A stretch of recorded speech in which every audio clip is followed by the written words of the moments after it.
Hey there, fourth grade. It's Mr. Remedies back again with another really awesome lesson in reading language arts. Today, we're continuing to keep on keeping on with our study of author's craft, the art of writing, and really breaking down and thinking critically about how they're doing their job and how they are writing and the choices they're making. So, yesterday we talked about what author's craft is.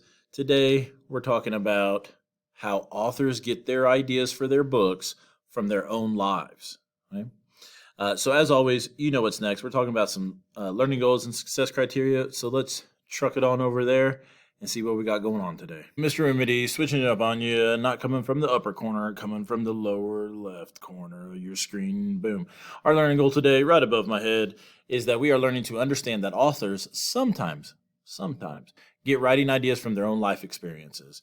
Over yonder, you see your success criteria, some statements that are going to help you know that you have the idea along the way. So, first and foremost, I can define inspiration. Very important story, or a very important word. Number two, I can locate extra information about an author within a book, such as a dedication page, author's note, front and back flaps, and back cover. I can make connections between the text and the information about the author to identify the inspiration. Pretty big skill there. And I can describe how the author's inspiration helps me consider the author's craft. Okay, if you can hit those along the way, then you'll understand that they get writing ideas from their lives. All right, now let's move on to some very, muy important vocabulary. Our biggest and best and most important word for today is the word inspiration. Right? We're talking about how authors get inspiration, get ideas for their story. So, an inspiration is anything that causes someone to act or create due to a strong feeling. And so, when we talk about getting writing ideas, we are talking about an author's inspiration. The thing, the idea, the event that caused them to create a story about it. So, you guys might be asking yourself, where do authors get their inspiration, right? And so I'm going to tell you, first and foremost, that authors write what they know about. Say that again, because that seems really simple, but that's really important. Authors write what they know about. Right? Now, I think you're probably asking yourself, Mr. Remedies, how do I know what an author knows? Well, there are certain places you can go that will tell you about an author. And let's look at where some of those things are. It comes from a surprising location. It comes from usually the book that you're actually reading. So we're going to head on over to a bird's eye view of a book that we've read way back when. All right, fourth grade, Mr. Remedies on the scene here. Boom, bird's eye view of The Junkyard Wonders by Patricia Polacco.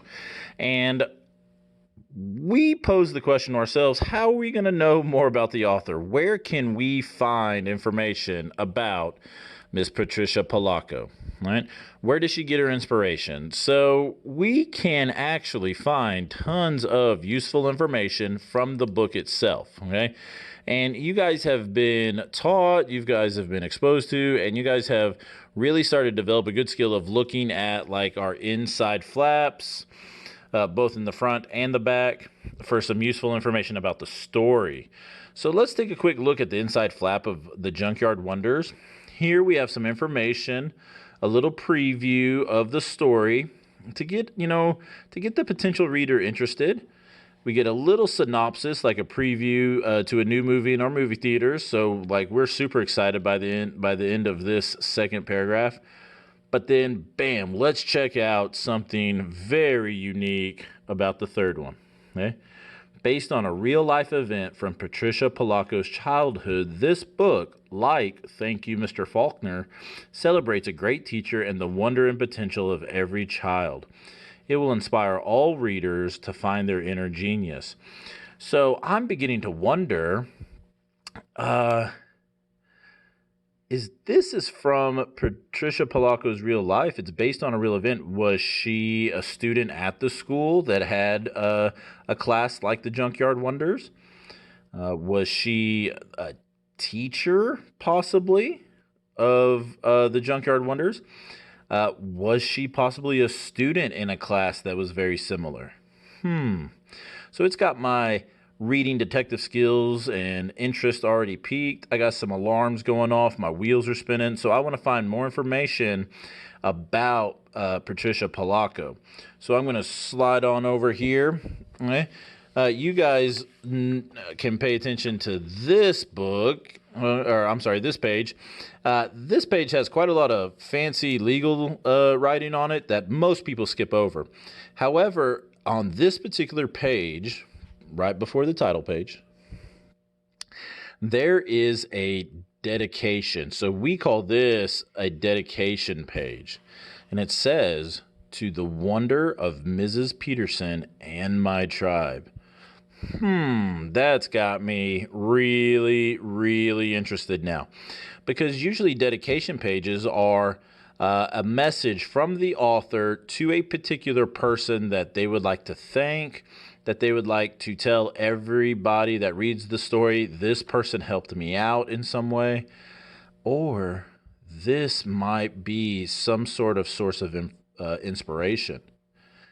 And if you guys remember, the story is all about the tribes of the different classes and the different groups in Mrs. Peterson's class. Whoa, Mrs. Peterson.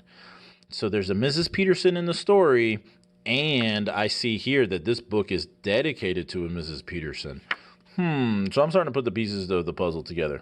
All right, then you guys know what happens. We read this book all the way back in August. Fantastic book. Really loved it. All about a really cool teacher, bringing out the genius in some people that were kind of cast away by some of the other students. Really awesome. I keep reading. We've read it. It's an amazing story. But then I get all the way to the last page, right? And I noticed that this page is graphic and illustration is a little different. It looks like it's at night. It's on the moon because of some of the running themes in the book. But then the first sentence says, "Mrs. Peterson has always been with me all these years, so have all those in my tribe." So it's still the main character of Trisha talking, but I'm starting to wonder, and I'm starting to think that it's not just the character of Trisha speaking to us in this particular part, but I'm beginning to think that it's actually the author, Patricia Polacco, speaking to us as well. And what even makes me think that even further is I look in the second paragraph. It has the author has gone on to tell me what the characters in the story have done. They tell me that Tom went on to become a director in the American Ballet Company. Ravane designed clothes in Paris. And Gibby became an engineer for NASA, which is our space program. And then it says, "And me, I became a creator of books for children." That has sent off an alert in my brain piece. I am starting to put the pieces together. I'm having a Sherlock Holmes moment, a Batman moment. I'll have a aha moment. I can use this to think that this is a story based on Patricia Polacco's actual factual life, that the Trisha in the story is actually based on Patricia's experience. And it seems awfully convenient that the character in the story became a creator of children's books, has the same nickname that someone named Patricia would have, and that she had a teacher called Mrs. Peterson, but in the dedication page, the author dedicates her book to a Mrs. Peterson. That seems to be a pretty solid case for knowing a lot about Patricia Polacco and knowing where she got the inspiration for this book. If that doesn't seal it, pow, right here on our back flap, we have all kinds of information solely about Patricia Polacco. It's not about the characters in the story. This is about her as an author And we can even visit Patricia Polacco at patriciapolacco.com. So if we want to know more about the author, we can always visit this website. And these are fantastic places to look to find out more about the author, to determine where they possibly got some of their inspiration. All right, now we're going from bird's eye back to slideshow. All right, guys, so like we just saw, we can find additional author info in a number of different places. Surprisingly, a lot of information is found on that book. So just as a quick summary of what we just saw, we can find additional author information on the inside flaps of books, both in the front and back. We can find information in the dedication pages, who the writer is writing their book for, author's notes, which are inside the books, final pages of the text, and even author's professional website. So if you're really impressed, you can visit an author's website, which is sometimes and often actually listed somewhere on the book. All right, so now that we have that out of the way, let's move on to some real talk with remedies. All right, real talk with remedies time, guide, new favorite segment of our lesson. My question, everybody, is, and I know you're thinking out there, why do we give two hoots about the author's life, the author's experiences, and their inspiration? And here's why. Here's why we care, and why we care so much about author's inspiration and where they're getting their ideas. When we know where the author is getting their inspiration from, especially if it comes from their own life, we can better analyze, think about, critique, form our opinions about their craft.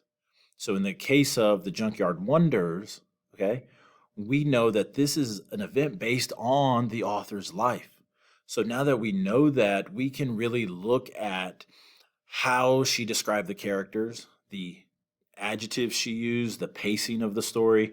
We can really think how she developed her characters, because she probably knew, quite literally, people that were just like her characters. All right, so that is why we care so much about knowing a little bit about the author's life and figuring out what the inspiration is, because it helps us be better readers, and it helps us form better opinions about stories.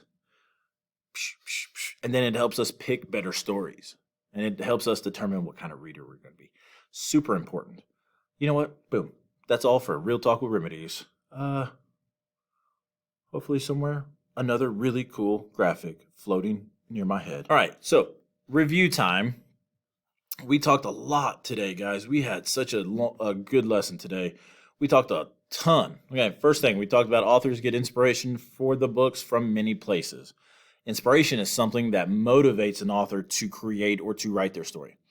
Third thing we talked about was authors often get inspiration from their own lives, because authors often write about what they know. The big thing we talked about, we got a lot of specific information. We can use the book itself to find out more about the author's life and what inspired them to write, such as inside flaps of the book, both front and back, dedication pages, author's notes pages, author's professional website. Right? And we summed it all up with a little Real Talk with Remedies, that recognizing the author's inspiration can help us better evaluate their craft and better analyze what they're doing as a writer and how it affects us as readers. Right? Jam-packed lesson today, boys and girls, full of all kinds of higher level skills that I know you're diving into and developing across Copper's Cove. All right? I think you've done a bang-up, fantastic job today. Never forget that you are amazing. You are my fantastic fourth graders. I've been Miss Remedies. You've been just absolutely incredible, and we will see you down the road.